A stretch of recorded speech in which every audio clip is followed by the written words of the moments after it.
Justice Hema committee റിപ്പോർട്ടിനെ തുടർന്ന് മലയാള cinema രംഗത്തുണ്ടായ വിവാദങ്ങളിൽ മോഹൻലാലിന് പിന്നാലെ പ്രതികരിച്ച് മെഗാസ്റ്റാർ മമ്മൂട്ടിയും.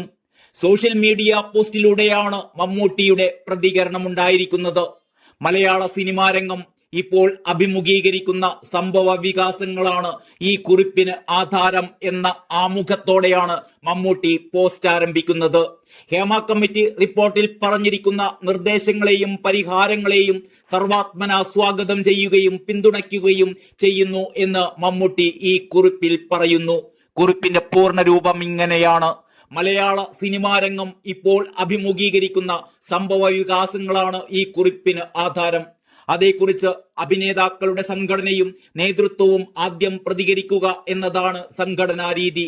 അങ്ങനെയുള്ള ഔദ്യോഗിക പ്രതികരണങ്ങൾക്ക് ശേഷമാണ് അംഗമെന്ന നിലയിൽ അഭിപ്രായം പറയേണ്ടത് എന്ന് വിശ്വസിക്കുന്നത് കൊണ്ടാണ് ഇത്രയും കാത്തത്. സമൂഹത്തിന്റെ പരിച്ഛേദം തന്നെയാണ് സിനിമ. സമൂഹത്തിലെ എല്ലാ നന്മ തിന്മകളും സിനിമയിലുമുണ്ട്. സിനിമാ മേഖല സമൂഹം സൂക്ഷ്മമായി ശ്രദ്ധിക്കുന്ന ഒന്നാണ്. അതുകൊണ്ട് തന്നെ അവിടെ സംഭവിക്കുന്ന ചെറുതും വലുതുമായ എല്ലാ കാര്യങ്ങളും വലിയ ചർച്ചയ്ക്കിടയാക്കും. ഈ രംഗത്ത് അനഭിലഷണീയമായതൊന്നും സംഭവിക്കാതിരിക്കാൻ സിനിമാ പ്രവർത്തകർ ശ്രദ്ധിക്കേണ്ടതും ജാഗരൂകരാകേണ്ടതുമാണ്. ഒരിക്കലും സംഭവിക്കാൻ പാടില്ലാത്ത ചിലത് സംഭവിച്ചതിനെ തുടർന്ന് സിനിമാ മേഖലയെക്കുറിച്ച് പഠിച്ച് റിപ്പോർട്ട് തയ്യാറാക്കി പരിഹാരങ്ങൾ നിർദ്ദേശിക്കാനും നടപടികൾ ശുപാർശ ചെയ്യാനും സർക്കാർ രൂപീകരിച്ചതാണ് ജസ്റ്റിസ് ഹേമ കമ്മിറ്റി. ആ റിപ്പോർട്ടിൽ പറഞ്ഞിരിക്കുന്ന നിർദ്ദേശങ്ങളെയും പരിഹാരങ്ങളെയും സർവാത്മന സ്വാഗതം ചെയ്യുകയും പിന്തുണയ്ക്കുകയും ചെയ്യുന്നു.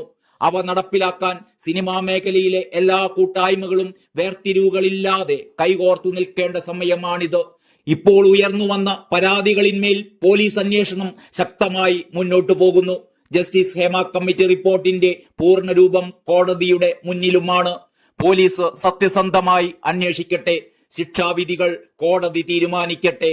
സിനിമയിൽ ഒരു ശക്തി കേന്ദ്രവുമില്ല. അങ്ങനെയൊന്നിന് നിലനിൽക്കാൻ പറ്റുന്ന രംഗവുമല്ല സിനിമ. ജസ്റ്റിസ് ഹേമ കമ്മിറ്റി റിപ്പോർട്ടിലെ പ്രായോഗികമായ ശുപാർശകൾ നടപ്പിലാക്കണമെന്നും അതിന് നിയമ തടസ്സങ്ങൾ ഉണ്ടെങ്കിൽ ആവശ്യമായ നിയമനിർമ്മാണം നടത്തണമെന്നും അഭ്യർത്ഥിക്കുന്നു.